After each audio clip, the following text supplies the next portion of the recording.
Hello, welcome to my channel. ഇന്ന് ഇപ്പോൾ ഓണത്തിൻ്റെ തിരക്കൊക്കെയായി. എല്ലാവരും ഓണത്തിൻ്റെ കാര്യങ്ങളൊക്കെ എന്താ പറയുക, പലഹാരങ്ങളൊക്കെ ഉണ്ടാക്കുക, ഡ്രസ്സുകളൊക്കെ വാങ്ങിക്കുക, വീടൊക്കെ ഒരുക്കി വയ്ക്കുക, അതിൻ്റേതായ തിരക്കിലേക്ക് മാറി തുടങ്ങി. അപ്പോൾ ഇന്ന് ഞാൻ തയ്യാറാക്കുന്നത് അടയാണ്, ഇലയട. അപ്പോൾ ഇലയട തയ്യാറാക്കാനായിട്ട് സാധാരണ ഇലയടയല്ല ഞാൻ തയ്യാറാക്കുന്നത്, കുറച്ചുകൂടെ പുറകോട്ട് പോയിട്ടുള്ള ഒരു ഇലയടയാണ്. അതായത് നമ്മൾ മുതിർന്ന ആൾക്കാർ പറയും, പണ്ടൊക്കെ ഇലയട കഴിക്കാൻ ഭയങ്കര സ്വാദായിരുന്നു, ആ നെല്ല് നല്ല അരിയായിരുന്നു, നെല്ലായിരുന്നു, അങ്ങനെ ഇങ്ങനെയൊക്കെ പറയും. അപ്പോൾ ഞാൻ എന്തായാലും ഇവിടെ പാലക്കാട് വന്നതിന് ശേഷം ഇവിടുന്ന് ഞാൻ നല്ല ഇതുപോലത്തെ അരി കണ്ടോ, ഇതിൻ്റെ പുറത്തെ കോട്ടയും കളഞ്ഞിട്ടില്ല, തവിട് കളയാത്ത അരിയാണ് കേട്ടോ. അപ്പോൾ അത് നമ്മൾ ഡയറക്റ്റ് ഇങ്ങനെ കൃഷിക്കാരനിൽ നിന്ന് എടുക്കണതാണ് കേട്ടോ.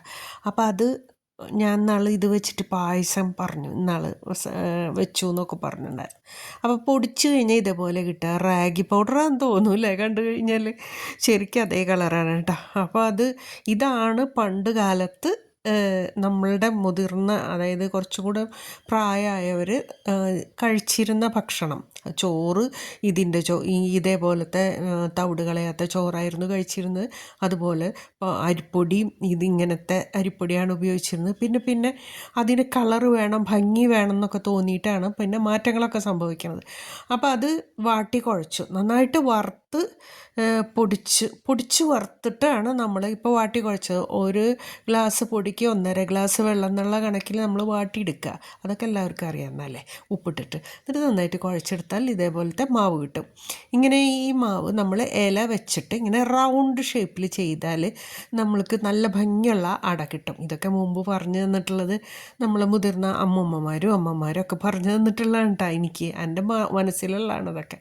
ഞാനപ്പോൾ അത് വെച്ചിട്ടാണ് ഇത് വീട്ടിൽ തയ്യാറാക്കുമ്പോൾ ഇങ്ങനെ ചെയ്യാറുണ്ട് കേട്ടോ. അതേപോലെ നമ്മളും നമ്മളെ മക്കൾക്ക് കാണിച്ചു കൊടുക്കണം. അപ്പോൾ ഇതുപോലെ വട്ടത്തിൽ ഇങ്ങനെ കൈ വെച്ചിട്ട് ഇങ്ങനെ പരത്തിയെടുക്കുക, ഇങ്ങനെ വട്ടത്തിൽ. വേറെ ഷേപ്പിലായി കഴിഞ്ഞ് നമ്മൾ ഇലയട ഉണ്ടാക്കിയിട്ട് എടുത്ത് വരുമ്പോൾ നല്ല ആ ഭംഗി കിട്ടില്ല. അപ്പോൾ ഇങ്ങനെ ഉള്ളിൽ ശർക്കരയും നാളികേരവും വിളയിച്ചത് ഇങ്ങനെ വെക്കുക. അപ്പോൾ ശർക്കര നാളികേരം വിളയിക്കാനൊക്കെ ഞാൻ ഈ ചാനലിൽ പലപ്പോഴും കാണിച്ചിട്ടുള്ളതാണ്. എന്നിട്ടിങ്ങനെ മടക്കുക. അപ്പോൾ ഏത് ഭാഗത്ത് വേണമെങ്കിലും നമുക്കിങ്ങനെ പരത്താം. ഈ സൈഡ് വേണമെങ്കിൽ ഈ സൈഡിൽ ചെയ്യാം, അതല്ലെങ്കിൽ ഉള്ളിൽ. ഞാനിപ്പോൾ ഉള്ളിൽ വെച്ചിട്ട് ചെയ്തു. അത് ചെയ്ത് കഴിയുമ്പോൾ പുറത്തൊരു ഡിസൈൻ വരും, നല്ല ഭംഗിയുള്ളത്. അപ്പോൾ ഇനി പുറത്ത് വെച്ചിട്ട് ഞാൻ ചെയ്തുതരാം.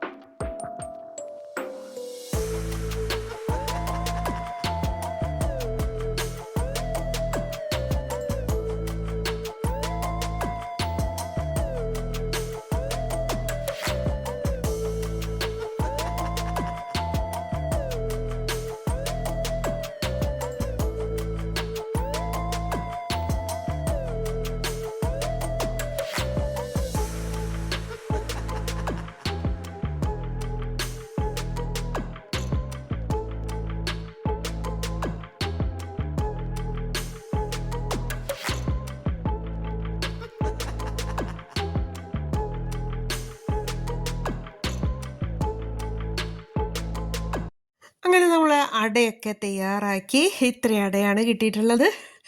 നമ്മളിവിടെ കുറച്ച് പേരൊക്കെ ഉണ്ട്, അവർക്കൊക്കെ കൊടുക്കണം. അപ്പോൾ എല്ലാവർക്കും കൂടിയിട്ടാണ്. ഇല പൊട്ടിച്ചിട്ടുണ്ടെന്ന് വള്ളീനെ. അപ്പോൾ വള്ളി പറഞ്ഞു, അട ഉണ്ടാക്കിക്കോ എന്ന് പറഞ്ഞു. അങ്ങനെ പറഞ്ഞിട്ടാണ് ഇല മുറിച്ചുകൊണ്ടുവന്നത്. ഇല എന്ന് പറഞ്ഞപ്പോൾ ഓണം കഴിയാനുള്ള അത്ര ഇല മുറിച്ചുകൊണ്ടുവന്നുണ്ട്. അപ്പോൾ ഞാനിപ്പോൾ ഓരോ ദിവസം ഓരോന്നായിട്ട് ഇലയിലുള്ളത് തയ്യാറാക്കിക്കൊണ്ടിരിക്കും. അങ്ങനെയാണ്, ഇല കിട്ടിക്കഴിഞ്ഞാൽ എനിക്ക് അങ്ങനെയാണ്. അപ്പോൾ ഇതേപോലെ നമ്മൾ ഇല വയ്ക്കുക. ഇങ്ങനെ ഒരെണ്ണം ഇങ്ങോട്ടും ഒരെണ്ണം അങ്ങോട്ടും. എന്നിട്ട് നമ്മൾ കുറച്ച് വെള്ളം വേണമെങ്കിൽ ഇതിൽ തൂവി കൊടുക്കാം. അപ്പോൾ കുറച്ചുകൂടെ സോഫ്റ്റായിട്ട് കിട്ടും. ഞാനിപ്പോൾ കുറച്ച് അങ്ങനെ സോഫ്റ്റ് ആക്കണില്ല, ഒന്ന് പുറം ഭാഗം ഒന്ന് മൊരിഞ്ഞോട്ടെ എന്ന് വിചാരിച്ചിട്ട്. അപ്പോൾ ഒന്ന് മൂടുക. ഇങ്ങനെയാണ് നമ്മൾ ഫ്രൈങ് പാനിൽ അട ചുടേണ്ടത്. നമ്മൾ ഓട്ടുകാലത്തിലാണ് പണ്ടൊക്കെ അട ചുട്ടിരുന്നത്. അതായത് ഒരു മണ്ണിൻ്റെ ഒരു കല ഉണ്ടായിരുന്നു, ആ കലത്തിൽ വെച്ചിട്ട് ആണ് നമ്മൾ ചുട്ടിരുന്നതൊക്കെ. ഇപ്പോൾ ഗ്യാസൊക്കെ ആയപ്പോൾ നമ്മൾ ഇങ്ങനത്തെ പാത്രങ്ങളാണ് യൂസ് ചെയ്യുന്നത്. അപ്പോൾ ഇതുപോലെ എന്നിട്ട് മറിച്ചിടുക കേട്ടോ. അപ്പോൾ എന്നിട്ട് ഒന്നും കൂടെ അടച്ചു വയ്ക്കാം. അങ്ങനെ കുറച്ച് നേരം കഴിയുമ്പോൾ ഇവിടെയൊക്കെ നല്ല മണം അങ്ങോട്ട് പരക്കും. പണ്ടൊക്കെ ഈ അട ഉണ്ടാക്കണ വീട് ഇപ്പോൾ കൃത്യമായിട്ട് നമുക്ക് പറയാൻ പറ്റും. ഇതിൻ്റെ സ്മെല്ല് കേട്ടിട്ട് ഇല വാടി കരിയണ മണം ഉണ്ടല്ലോ, അത് ഇങ്ങനെ എല്ലായിടത്തേക്കും ഇങ്ങനെ പരക്കും. ഇപ്പോഴത്തെ കുട്ടികൾ ഇത് കേട്ടാൽ എന്താ ഈ ഒരു മണം, ഇത് എന്തിൻ്റെ മണമാണെന്നൊക്കെ ചോദിക്കും കുട്ടികൾ. അപ്പോൾ ദേ പിന്നത്തതും നമ്മൾക്ക് ഇങ്ങനെ വെക്കാം. അപ്പോൾ അതും ഇതേപോലെ അടച്ചു വയ്ക്കാം. അപ്പോൾ ഇതിൻ്റെ ഉൾഭാഗം ഇങ്ങനെ വെന്തു എന്നറിയാം. അപ്പം നമ്മളിങ്ങനെ തുറക്കുമ്പോൾ ഈ സൈഡിൽ ഒട്ടിപ്പിടിച്ചിരിക്കുന്നുണ്ടെങ്കിൽ അത് വെന്തിട്ടില്ല എന്ന്. അപ്പോൾ ഇത് വെന്തിട്ടുണ്ട്, കണ്ട വിട്ടു പോരണണ്ട. അപ്പോൾ അതാണ് അതിൻ്റെ ഇത് മനസ്സിലാക്കാനുള്ള ഒരു മാർഗം. അപ്പോൾ ഇതും കണ്ട വിട്ടു പോന്നിട്ടുണ്ട്. അപ്പോൾ ഇത് വെന്തിട്ടുണ്ടെന്നുള്ളതാണ്. അപ്പോൾ അതിൻ്റെ കളർ നോക്കൂ, വൈറ്റ് അല്ല. നമ്മൾ സാധാരണ അട എന്ന് പറയുമ്പോൾ വെളുത്ത കളറിൽ പുറം ഭാഗവും ഉള്ളിൽ ശർക്കര ഒക്കെ വെച്ചിട്ടുള്ള ഒരു ഇതാണ് കാണാം. അങ്ങനെയല്ല, ഇങ്ങനെയാണ് പണ്ട് കാലത്തെ അട എന്ന് പറയുന്നത്. അപ്പോൾ നമുക്കിതൊന്ന് മുറിക്കാം. അപ്പോൾ നല്ല സോഫ്റ്റാണ് ഇത് കേട്ടോ. പുറം ഭാഗം കുറച്ച് ഒന്ന് മൊരിഞ്ഞിട്ടുണ്ട്, ബാക്കിയൊക്കെ സോഫ്റ്റാണ്. നമ്മൾ മുറിക്കുമ്പോൾ ഇങ്ങനെ മനസ്സിലാവും, കണ്ടോ.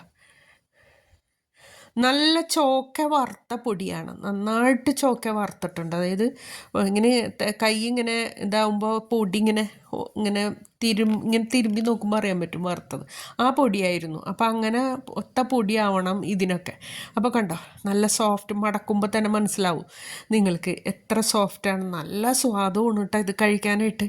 വെറുതെ പറയണതല്ല. നമ്മളുടെ കാരണന്മാരൊക്കെ പണ്ട് പറഞ്ഞിരുന്നത് ഇങ്ങനെ നെല്ല് കുത്തിയ അരി കൊണ്ട് ഇങ്ങനെ വറുത്ത് പൊടിച്ച് ഇങ്ങനെ ഉണ്ടാക്കണം, പൊടിച്ച് വറുത്ത് ഇങ്ങനെ ഉണ്ടാക്കണം എന്നൊക്കെ പറയണത് നമ്മൾ കേട്ടിട്ടുണ്ട് അല്ലേ. അപ്പോൾ അത് ഇതിൻ്റെ സ്വാദ് ശരിക്കും ഇങ്ങനെയാണ്. അപ്പോൾ അത് കിട്ടുകയാണെങ്കിൽ നിങ്ങൾ തീർച്ചയായിട്ടും ഇതുണ്ടാക്കി നോക്കണം കേട്ടോ. അപ്പോൾ ഓണം വരുമ്പോൾ നമ്മൾ ഇതുപോലത്തെ ഓർമ്മകളൊക്കെ നമ്മൾ മനസ്സിൽ വരും, ഈ ഇലയുടെ ഒക്കെ. അപ്പോൾ അതൊക്കെ ആസ്വദിക്കുക. പറ്റാവുന്ന ആൾക്കാരൊക്കെ ഇത് എവിടെ നിന്നാണെന്ന് വെച്ചത് വാങ്ങിയിട്ട്, ഇപ്പം കൊയ്ത്തൊക്കെ ഉള്ള ഭാഗത്തുനിന്ന് ഇത് കിട്ടും. അപ്പോൾ ഹാപ്പി ഓണം, ബൈ.